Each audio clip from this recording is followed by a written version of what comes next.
Hello, welcome to Learn, Do, Become Radio. I'm April Perry.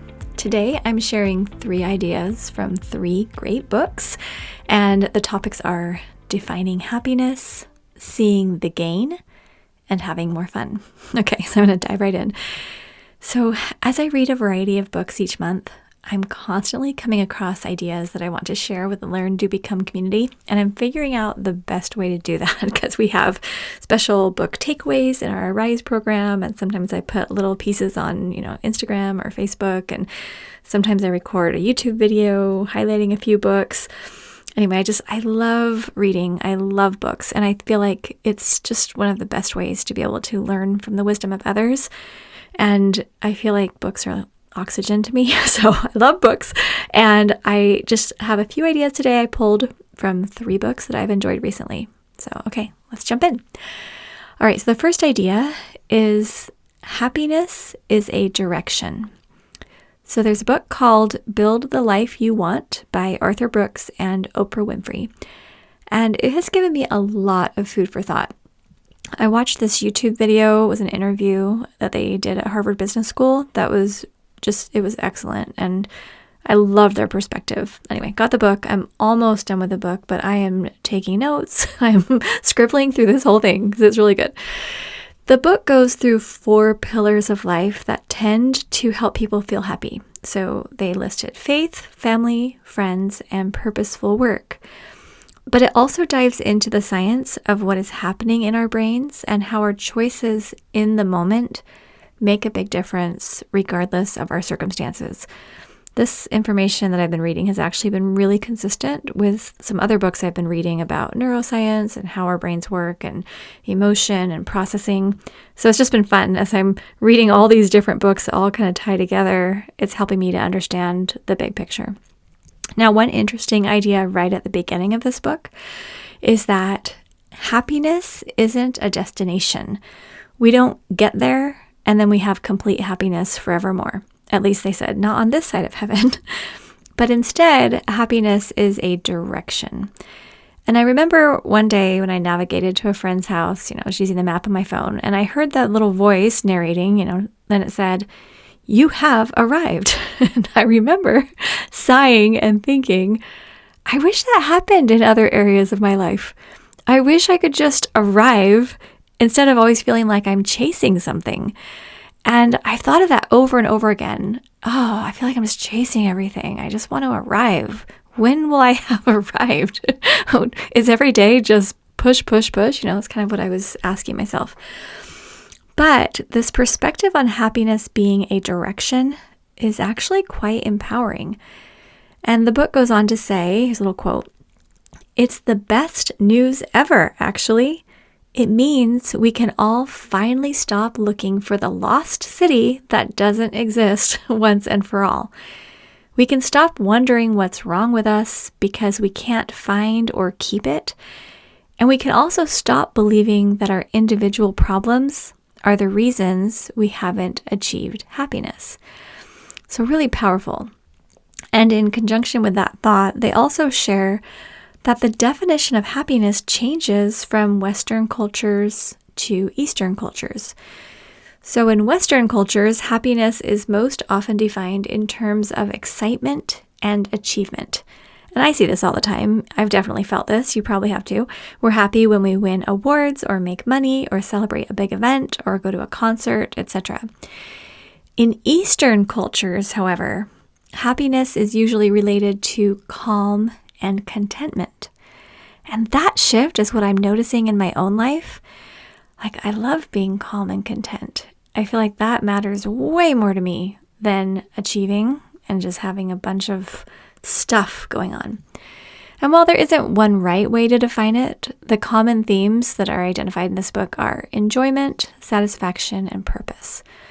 So however you look at happiness, what a happy moment is, typically you're enjoying it, you're feeling satisfied, and there's some purpose.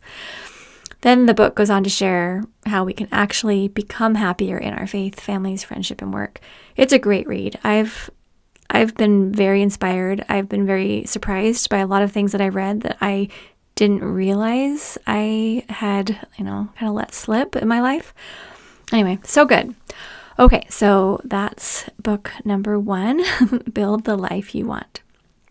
All right, book number 2, or lesson number 2, I'll say.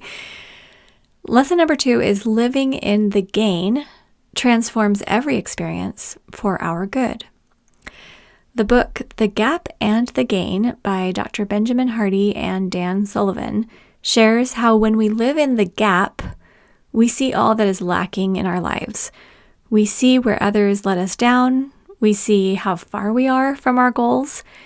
And we see ourselves as constantly yearning for achievement. Even the founding fathers of the United States built the phrase pursuit of happiness into our foundational documents. And now, while Arthur Brooks shares that happiness is a direction and not a destination, we just talked about that, if we always feel like we're in the pursuit but never experiencing any happiness in the moment, life feels like a game where we're constantly chasing the carrot and never reaching it. So the gap and the gain suggests that when we focus on the gains each day, what we learned, how we grew, how a situation improved, etc., we'll feel a greater sense of peace, contentment, and gratitude. Now, I've been trying this out for a few months, and it is really making a difference. So here's a quote from the book that I loved. When an experience is framed in the gap, you haven't learned from it. You haven't taken ownership of it. Until you actively learn from a gap experience, you're stuck. You won't be able to move forward until you frame the experience as a gain. Until you choose to be grateful for the experience and better off because it happened. Once you get yourself in the gain, you become better. You're no longer bitter. You're grateful for every experience. You're living your life based on your own success measurements, which you yourself have chosen. You embrace, quote, failing, or i.e. learning, because you're actively converting every experience into learning and growth, gains. All right, end of quote. Now, in a video on Dr. Hardy's YouTube channel, he even suggests that we journal our gains each day. So you look at what happened, great or not so great, and you record what good came from those. Now, instead of just journaling the happy moments, which I've been doing for a long time, and I've enjoyed looking at all the great things, I'm actually recording the hard things too, okay? I used to try to forget the hard things and I would just write the good, but then the hard things never made it into my journals. Eric said, maybe you need to have like one section of your journal where you just put all the bad stuff. But then that didn't really feel good either, because then I felt like, oh, I'm celebrating the good stuff and then I'm complaining over here and I don't know. So I wasn't doing anything. I was just writing like, oh, we just had a great dinner as a family. And then that's all I would say. But now I'll write something like, had a great dinner with the family, and when we had a hard discussion where some of us were in tears, I realized that we'd gotten to a really important level of openness. And I'm so glad we were able to voice our feelings, and now we can move forward with greater awareness. So this has been game-changing, and I challenge you to try it, or invite you to try it as you're recording in your journal, even if it's just, a sentence or just a little paragraph or something. If you write down the good and then share what typically you wouldn't have written, or share what you would have complained about in a gain-focused way, acknowledge it happened, and then share why it was good. Like, find that good in it. It's really helping me reframe things. And even as I'm looking back in my life, I'm not seeing things as, oh, that was a terrible experience, or, oh, I'm so sad that happened. Instead, I'm saying, that experience really helped me to appreciate this. Or ever since I had that experience, I've been a lot more careful as I've done this or this, right? So anyway, that whole gap and gain, really good book. So good. Anyway, yes, strongly recommend. All right. The third idea I want to share is that we need more fun magnets in our lives. So the book, How to Have Fun by Catherine Price, was an unexpectedly delightful read. And I've checked out several books from the library about humor and fun, but very few have really resonated with me. I really had a hard time finding fun books to read about fun that actually made me have more fun or feel more fun. This one, though, it was a quick and easy read, and it encouraged me to actually think about how I have fun and then to deliberately create more space for it. So one idea I loved was to identify our fun magnets, and then we put them in our lives more often. So fun magnets are activities, people, and settings that naturally feel fun to us. Rollerblading, for example, is one of those activities for me. Seriously, as soon as I put on my skates and I put on my knee pads and my helmet and my elbow pads and my wrist pad, my wrist guards, like I've got it all. I look so cool. Anyway, even just talking about rollerblading makes me laugh, right?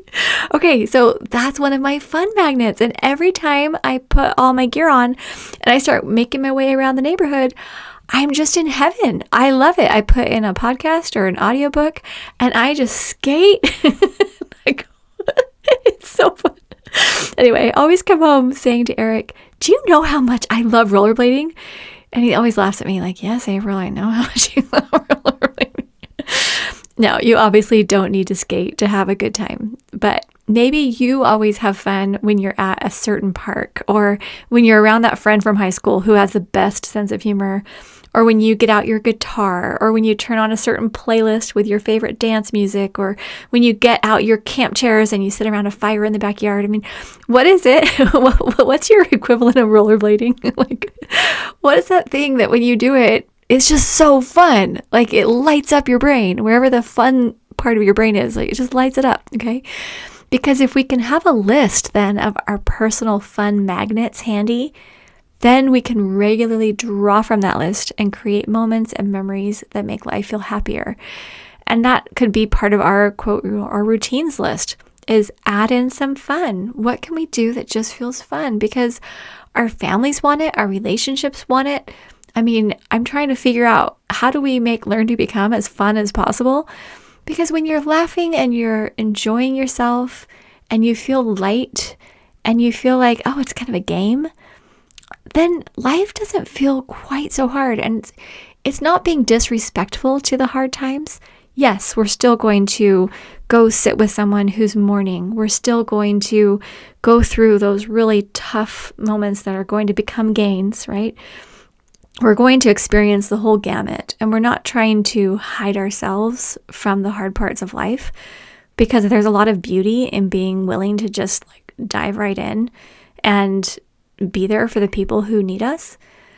But having that balance and being able to create that fun, it's really important. Okay, so I hope these 3 ideas can bring you a little lift today and help, move you in the direction of happiness and see the daily gains in your life and bring some consistent fun as you architect your life. We get to be in the driver's seat. We get to create. And I love it. I guess I noticed as I was bringing these 3 books together, they're all talking about happiness, really, and that we want to be able to feel generally good and positive. I think that's the best way that we can then use our talents and skills to strengthen others and be able to, put some goodness into the world. Okay, sending lots of love. We will see you soon, either in our Arise membership or our STEP program. Those are 2 ways we can work with you. Also, come check out our Learn to Become YouTube channel. I hope you've subscribed to this podcast. We're on social media. We're trying not to spread ourselves too thin, but we're also trying to get Learn to Become out to the world more. So anyway, you can find us on pretty much every social media platform. And our team does a great job supporting us there. And then, yes, okay, we will see you soon. Okay, have a great day and maybe try rollerblading.